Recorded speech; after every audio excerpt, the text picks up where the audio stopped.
俄罗斯开始了他对乌克兰的夏季大反攻，跟过去2022年2月24号俄罗斯开始对乌克兰的侵略行动最不一样的是，当时所有的军事行动主要集中在乌东地区，那包括了保护克里米亚，还有轰炸靠近乌东的乌克兰的第二大城市哈尔科夫。基本上他不太动乌西这个地方，包括基辅，他是包围他的外围，没有真正的攻打基辅。那这次的差别是什么呢？这次的很大的一个差别是攻打的方式很不同。对俄罗斯来说，尤其是对普丁而言，他们要的是收回他们认为属于他们的领土乌东，那更不要讲克里米亚。乌东当地住的80%都是俄罗斯的后裔，他们是所谓的 overseas Russian， 就是海外俄罗斯人。那后来呢，在乌克兰独立的时刻，他们就住在那里。可是在之前俄罗斯大公国的时刻，他们一直都是俄罗斯的民族，俄罗斯的人，然后突然他们就变成了乌克兰的公民。某个程度来讲，他们不觉得是一个严重的问题，因为俄罗斯跟乌克兰的关系在历史从16世纪之后就很密切。可是从后来整体的发展，这个地区呢就跟基辅产生了激烈的冲突，而这个冲突呢就使得他们每一次的总统是亲欧派还是亲俄派有了重大的一种对抗关系。而那个时候刚好是亲俄罗斯的总统，他在贸易谈判的时候，最终没有签订跟欧盟的，而是希望能够签订跟俄罗斯的，就产生了乌克兰内部的政变。然后这个政变8年之后，变成新的总统Zelensky呢，他希望能够加入北约组织，就开始一场战争。那这个很大的不同，我讲了这么长的原因，就是说俄罗斯人对乌东是有感情的，他并不是想把这里炸毁、杀光，然后在这个地方呢把它炸到他的民不聊生。好，他要的是我的人应该要回家，我的领土我要把它拿回来。所以他在当地打的是巷战，也打得相当的辛苦。可是现在他打乌西呢，打到基辅这个地方，他的轰炸就是从2022年2月24号开始，前所未有的轰炸的整个火力，也就是轰炸的程度非常的大。而这个时刻正是乌克兰基辅最需要援助的时刻，而美国有一度表明他不要援助，而谈不要援助的是他的国防部长赫格塞斯。人们说白宫并不知情，真相是什么不晓得，但是川普显然没有很想支持乌克兰。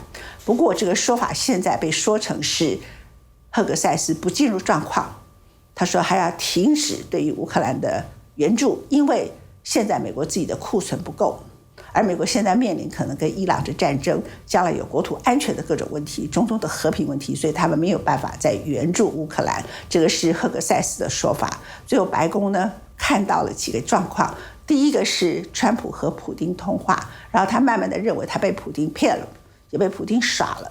普丁口头说要和平，事实上普丁根本没有要和平，他的实质动作是炸乌西，尤其是炸基辅这些地方，比过去还要来得更严重。那我为大家做了一个分析，因为他根本不认为基辅是他的领土啊，他不认为这群人是他的人民啊，他们都是乌克兰的东正教的人，甚至有些呢是24世纪大战的时候从波兰瓜分过来的天主教徒，他跟俄罗斯一点关系都没有，所以他炸他们的时候就是炸敌国啊，就不是炸他认为是属于他自己的所谓统一的，他要把这些地方要统一回来的。所以整个战术呢战略都完全不一样啊。那所以川普就觉得说他被普丁耍了，他觉得我怎么会被你耍呢？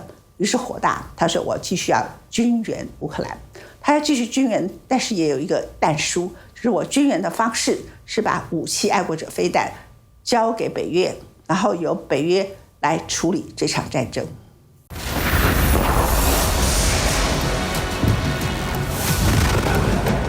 1,231 days. That's how long Russia's war on Ukraine has lasted. At this point, we've seen it all. Hypersonic missiles, sneak attacks, failed talks, even grinding trench warfare. But yesterday night set a new record. Russia launched its largest aerial attack on Ukraine. Hours of sirens, explosions, and anti-aircraft fire. Last night, Russia launched 400 drones and 18 missiles, most targeted on Kyiv. We could see and hear it all in the center of the city.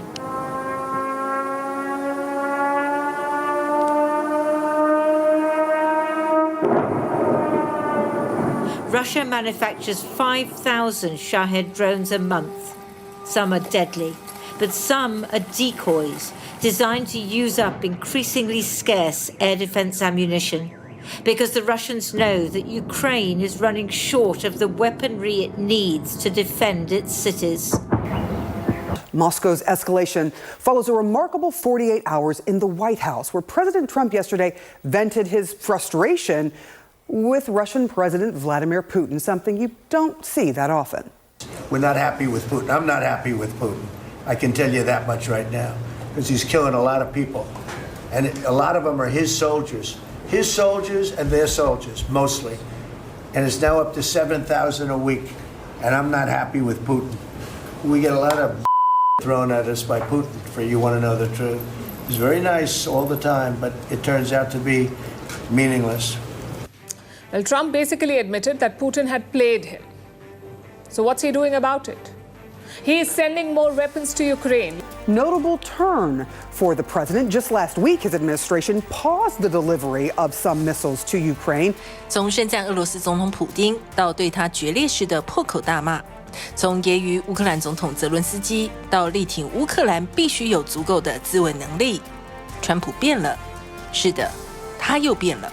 Last week, the Pentagon paused some shipments of weapons to Ukraine. Did you approve of that pause? We wanted to put defensive weapons because Putin is not treating human beings right. He's killing too many people. So we're sending some defensive weapons to Ukraine, and I've approved that. So who ordered the pause last week? I don't know. What did you tell me? I think that's a question for the Go Pentagon. ahead. That was awkward because Pete Hegseth, his Secretary of Defense, was sitting right there with him. And new CNN reporting on what happened behind the scenes gives you some insight. Multiple sources telling CNN Hegseth did not give the White House a heads up before he authorized that pause on weapons shipments to Ukraine last week, and that the administration. 这是赫格塞斯今年第二次片面决定终止武器援助。上一次同样是紧急撤回，令国安高层措手不及。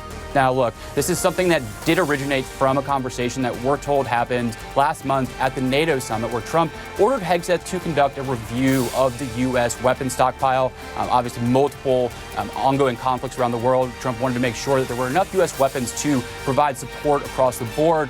But Hegseth, at the recommendation of some of his top officials at the Department of Defense, ultimately conducted that review and also paused arms shipments to Ukraine. As a result, that's not something that the president directed Hegseth to do, and it's something that caused frustration at all corners of the Trump administration. Now, 不过，川普避谈赫格塞斯越权这件事。On Monday, Trump announced that he was resuming those shipments, and then yesterday he gave the details. The U.S. would send 10 Patriot missiles to Ukraine. Now, the Patriot is an air defense system. It is made by a company called Raytheon. The missiles were first designed to take down aircraft, but latest models can shoot down ballistic and cruise missiles as well. Now, each Patriot battery costs $1 billion, and each missile costs around $4 million. Ukraine was virtually pleading for these missiles. We just want more missiles to be shot down because they aren't being intercepted enough. More weapons, that's what we want. That sentiment was echoed by the Ukrainian president in Rome for what's been dubbed the Ukraine Recovery Conference, as if Ukraine were convalescing after a long illness, not barely surviving nightly attack. This is what we must focus on first.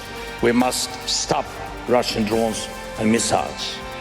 And this means more air defense supplies and more investments in interceptor drones, air defense systems, and of course missiles.